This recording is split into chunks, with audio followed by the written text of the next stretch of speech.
Franck Ferrand raconte sur Radio Classique.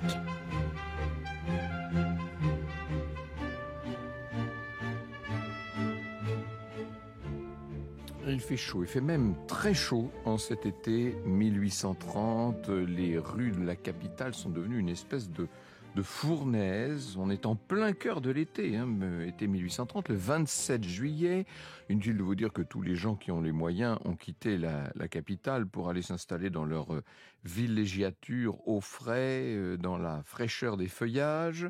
Le roi Charles X lui-même, du reste, a quitté les Tuileries. Il est allé s'installer sur les hauteurs, là-haut, au château de Saint-Cloud. Pas très loin de Paris, me direz-vous. D'ailleurs, on voit très bien, depuis les terrasses de Saint-Cloud, on a une vue magnifique sur Paris. Et c'est depuis Saint-Cloud qu'il a bien l'intention d'assumer ses hautes fonctions. La vérité, c'est que le vieux roi Charles X est bien loin de s'attendre aux événements qui vont secouer sa capitale, là, dans les jours, que dis-je, dans les heures qui viennent. Au même moment donc, en ce mardi 27 juillet, il est 5 heures de l'après-midi, quand on voit les premières barricades commencer à se construire dans le quartier Saint-Honoré. Il y a pas mal de monde qui se rassemble, on attrape tout ce qu'on peut, dans les caves, les greniers, partout, tous les matériaux qu'on peut trouver pour construire ces barrières urbaines. On va même utiliser des vieux fiacres, on entasse les pavés, les grilles, les barriques, les meubles, certains décrochent même les enseignes des magasins, vous imaginez. On se dit, mais qu'est-ce qui a bien pu comme ça susciter la colère des Parisiens? Qu'est-ce qui a déclenché un tel soulèvement? Eh bien, pour le savoir, il faut remonter là-haut, il faut aller à Saint-Cloud. 2 jours plus tôt, le roi Charles, qui était peut-être un peu grisé par l'annonce de la prise d'Alger, il se sentait pousser des ailes, le roi Charles X, et il a pris des ordonnances, comme on dit. Il a signé 4 textes législatifs. Le premier suspend la liberté de la presse, mais oui, le deuxième dissout la Chambre qui vient d'être élue. La troisième restreint le collège électoral pour la nouvelle élection qui doit donc avoir lieu. Et la quatrième, ça paraît logique, convoque les fameuses élections pour le mois de septembre. C'est un peu une mise au pas qui vient d'avoir lieu. Si Charles X a pris ces mesures radicales et que d'aucuns jugent liberticides, c'est qu'il a l'intention de mettre les députés au pas. Il en a assez de cette chambre rebelle qui s'oppose au gouvernement du prince de Polignac. Les ordonnances mettent au chômage tous les agents typographiques des imprimeries et des journaux, puisque la liberté de la presse, je vous l'ai dit, a été suspendue. Et vous avez des cohortes d'ouvriers qui forment les premiers révolutionnaires de cette journée du 27 juillet, et des cohortes d'ouvriers qui sortent des imprimeries. C'est ce qui nous conduit rue Saint-Honoré, au pied de la première barricade. Et voilà déjà le premier détachement de gendarmerie qui arrive pour disperser un peu tout ce monde-là. Seulement, les émeutiers sont d'une terrible ferveur. Et ils ont avec eux pas mal de projectiles, des pavés notamment, qu'ils jettent sur les gendarmes. On voit les forces de l'ordre tirer quelques coups de feu, mais très vite, on est obligé de reculer du côté des forces de l'ordre. Et un témoin rapporte qu'au départ, ces gendarmes, quand on voit les gendarmes se retirer, un des révolutionnaires se met à crier « Vive le duc d'Orléans !» Ah, pourquoi vive le duc d'Orléans? On peut dire que ça, c'est au cœur de cette affaire de 1830. Franck Ferrand sur Radio Classique. Alors tout à l'heure nous étions au château de Saint-Cloud, nous partons maintenant pour le château de Neuilly. On est toujours dans cette grande banlieue ouest de Paris. C'est là que vit le duc d'Orléans, Louis-Philippe, et son épouse Marie-Amélie, née Bourbon-Sicile. Le duc et la duchesse d'Orléans vivent donc à Neuilly avec toutes leurs nombreuses familles, et tandis que les 3 fils qui sont là se baignent dans la Seine, juste en contrebas du château, le couple est en train d'apprendre des nouvelles inquiétantes en provenance de Paris. Le roi Louis-Philippe lit tous les journaux, donc il a, comme tout le monde, appris 2 jours plus tôt la signature des 4 ordonnances par son cousin, le roi Charles X. Et le duc d'Orléans s'est dit que ça allait mal tourner, cette affaire, et il ne s'était pas trompé. Et de plus, la résidence des Orléans à Paris se trouve à quelques encablures de la première barricade. C'est le Palais Royal, bien sûr, et on se dit que ce Palais Royal, on pourrait bien le voir envahi et pillé par la foule. C'est ça la première réaction de Louis-Philippe. Réaction un peu ambiguë. Il faut quand même revenir peut-être sur le passé de sa famille. Évidemment que le duc d'Orléans descend de Monsieur, vous savez, le frère cadet de Louis XIV, et du régent, bien entendu. Mais petit à petit, on a vu la famille d'Orléans se distinguer de plus en plus, cette branche se distinguer de plus en plus de la politique des différents rois. Et Philippe Égalité, qui est le père de Louis-Philippe, celui qu'on avait surnommé Philippe Égalité, est allé pendant la Révolution jusqu'à lui-même prendre fait et cause pour la Révolution et jusqu'à voter la mort du roi. Autant dire que, aux yeux de beaucoup de légitimistes, le duc d'Orléans fait partie des régicides. Il faut savoir que Philippe Égalité lui-même est tombé sous le couperet de la guillotine la même année 1793.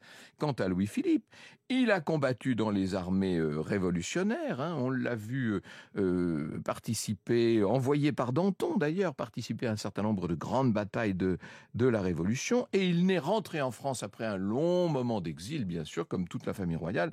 Il n'est rentré en France qu'à la chute de l'Empire, évidemment. Sa position était très délicate, là, par rapport aux Bourbons restaurés, puisque son père, encore une fois, avait voté la mort de Louis XVI. Bon, Louis XVIII, frère de Louis XVI, s'est montré, vous le savez, assez libéral, mais il l'a tenu vraiment à l'écart. Et bizarrement, Charles X, qui lui est un roi ultra, extrêmement soucieux de voir rétablir la monarchie dans la plénitude qu'elle avait pu connaître avant la Révolution, Charles X va se montrer étrangement cordial à l'égard de cette famille d'Orléans, auquel il va rendre tous ses titres et qui va retrouver, la famille d'Orléans retrouve son rang protocolaire aux Tuileries.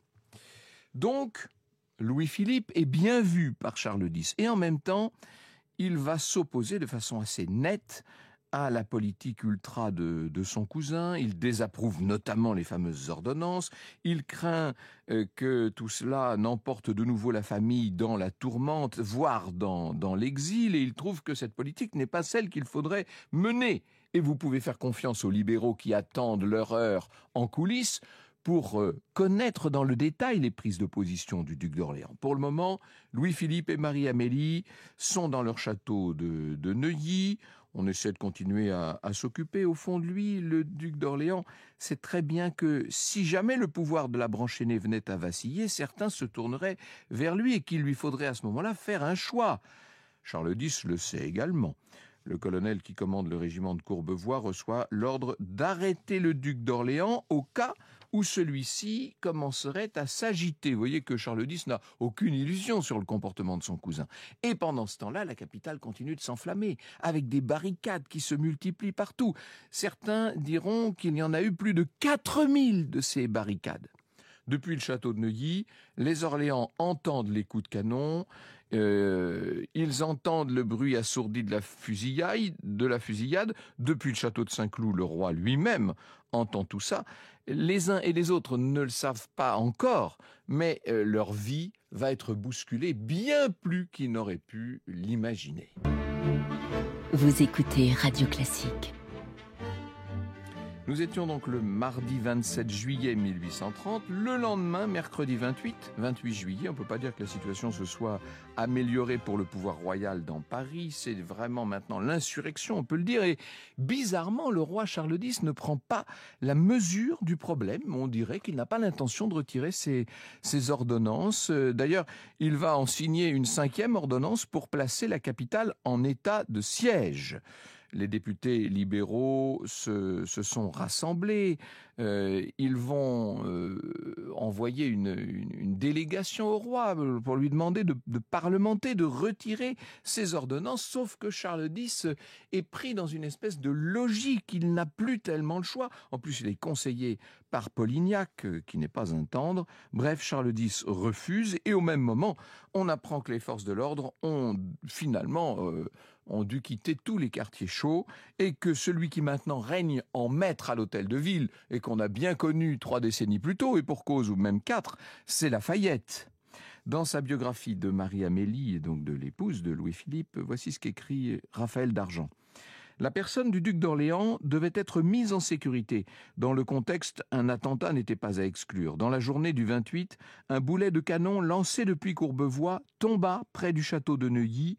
Louis-Philippe décida de se réfugier dans le pavillon de la Magnanerie, au cœur du parc du château.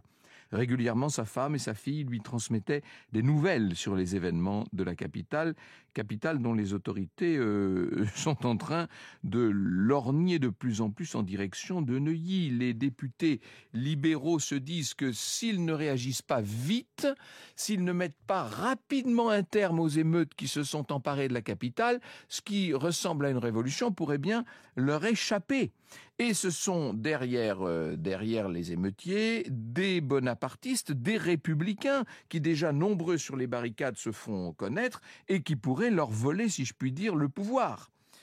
Le roi ne veut pas recevoir les libéraux, eh bien il faut trouver un autre interlocuteur, quelqu'un qui puisse défendre ses idées libérales tout en essayant d'assurer l'ordre. Et voilà comment un député, qui n'est autre que le banquier Laffitte, figure de proue des libéraux, va envoyer un courrier à Neuilly. On est là le 30 juin, avec un message tout à fait clair. Il est proposé de faire un choix au duc d'Orléans, de faire un choix entre la couronne ou le passeport. En gros, vous acceptez de devenir le nouveau roi, ou alors vous faites très vite vos malles. Louis-Philippe a quitté à ce moment-là sa propriété de Neuilly. Il est parti à cheval, à travers champs. Il est passé en direction de sa propriété du Rincy, accompagné d'un aide de camp. Tout ce monde-là s'est habillé très, très simplement. On arbore une cocarde tricolore, ça peut servir. On a le souvenir d'autres périodes de l'histoire, n'est-ce pas?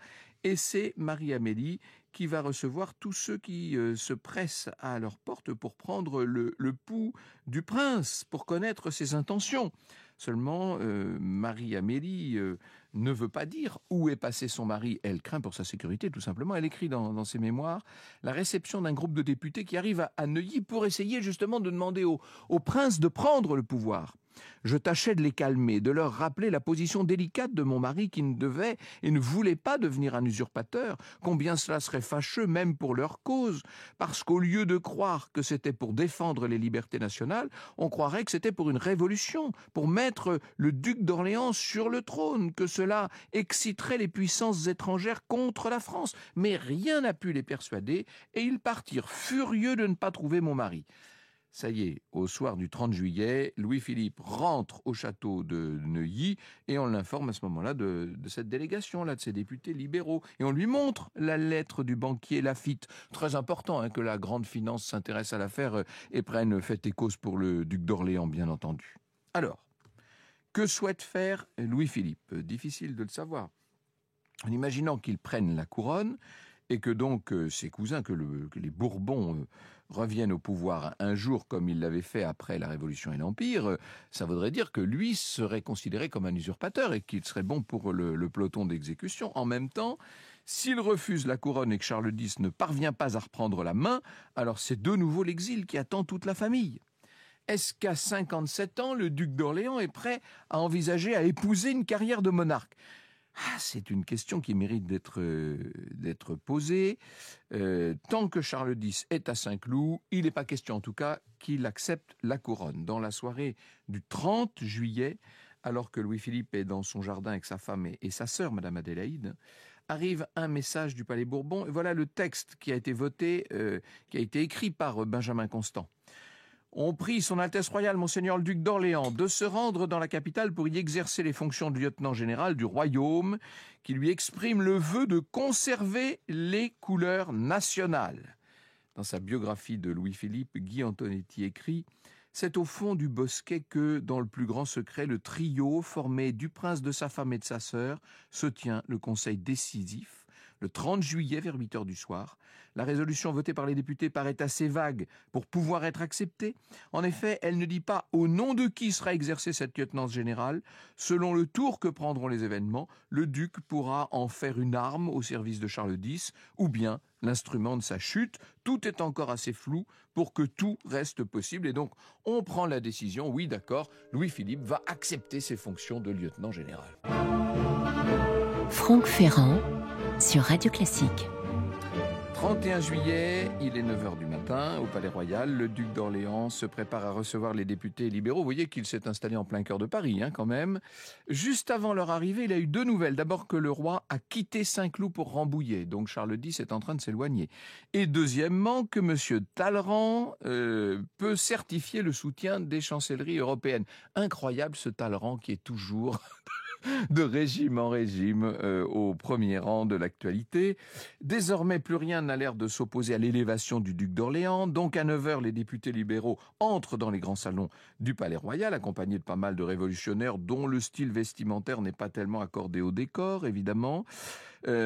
Face à cette foule, Louis-Philippe prend la parole. « Habitants de Paris, dit-il, les députés de la France en ce moment réunis à Paris m'ont exprimé le désir que je me rendisse dans cette capitale pour y exercer les fonctions de lieutenant général du royaume. Je n'ai pas balancé à venir partager vos dangers, à me placer au milieu de votre héroïque population et à faire tous mes efforts pour vous préserver des calamités de la guerre civile et de l'anarchie. En rentrant dans la ville de Paris, je portais avec orgueil ces couleurs glorieuses que vous avez reprises et que j'avais moi-même longuement portées. Et les couleurs en question, c'est la cocarde, c'est le bleu, blanc, rouge, vous imaginez. Cri de joie des révolutionnaires avec ce drapeau tricolore qu'on préfère enfin au drapeau blanc. Quel symbole, bien sûr. On accepte en quelque sorte l'héritage de la Révolution et de l'Empire. C'est ça que dit Louis-Philippe. Les députés demandent au peuple de se taire, parce que le prince n'a pas terminé. Il ajoute « Les chambres vont se réunir. Elles aviseront aux moyens d'assurer le règne des lois et le maintien des droits de la nation. » Là, on comprend que certains libéraux qui sont très près de leurs sous et de leur patrimoine se montrent ravis.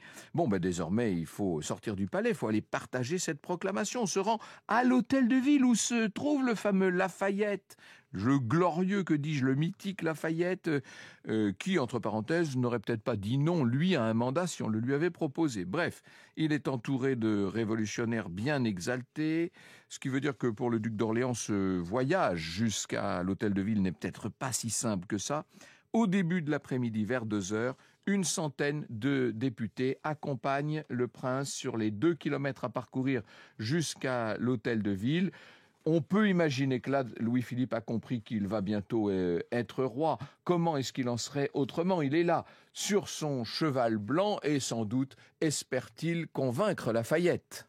Franck Ferrand sur Radio Classique. Louis-Philippe aurait préféré que ce soit Lafayette qui vienne au Palais Royal, d'ailleurs. Il n'y aurait eu qu'un lieu de pouvoir dans Paris, les choses auraient été plus claires, sauf que Lafayette n'a pas l'intention de se déplacer. Alors on va flatter l'ego, l'ego il n'a que ça, Lafayette, il n'a toujours eu que ça d'ailleurs, entre nous soit dit. Il va falloir flatter l'ego du héros des deux mondes, et le nouveau lieutenant général vient donc en quelque sorte à récipicence, et sur le chemin, le peuple acclame le duc d'Orléans, on a tout fait pour, bien entendu. Tout le monde est un peu sur les nerfs, il y a une atmosphère électrique dans cette journée très chaude du 31 juillet. Lafayette attend le prince au rez-de-chaussée, les deux hommes se serrent la main poliment, ils s'échangent des compliments. Et il y a un homme qui va dire au duc d'Orléans « On dit que vous êtes un honnête homme et comme tel incapable de manquer à vos serments. Mais il est bon que vous soyez prévenu que si vous ne teniez pas vos serments, on saurait vous les rappeler. » Vous voyez quand même l'ambiance, c'est pas formidable. Louis-Philippe est un peu désemparé. « Vous ne me connaissez pas, monsieur, dit-il. Vous apprendrez à le faire, mais je ne vous ai donné aucun droit de m'adresser de semblables paroles. Je n'ai jamais manqué à mes serments et ce n'est pas quand la patrie me réclame que je songerai à la trahir. » Et pour finir cette conversation, Lafayette propose donc au duc d'Orléans de se présenter au grand balcon. Et les voilà sur le grand balcon de l'hôtel de ville. Lafayette avec son drapeau tricolore qui drape le duc d'Orléans dans les 3 couleurs. Vous imaginez le symbole, bien entendu. La foule est là, qui acclame. Louis-Philippe a fait énormément de concessions. Est-ce que pour autant la partie est gagnée pour lui ? Les députés libéraux savent que oui, probablement. Dans un peu plus d'une semaine, ils feront du duc d'Orléans le roi des Français, non pas le roi de France, attention, le roi des Français sous ce nom de Louis-Philippe Ier. Quant à Charles X, eh bien, il sera déjà loin. Il abdique d'abord en faveur de son petit-fils, mais personne n'y prête attention. De toute façon, il a déjà embarqué à Cherbourg vers l'exil. Vous savez que 18 ans plus tard, ce sera au tour de Louis-Philippe de prendre chacun son tour le chemin de l'exil. Vous écoutez Radio Classique.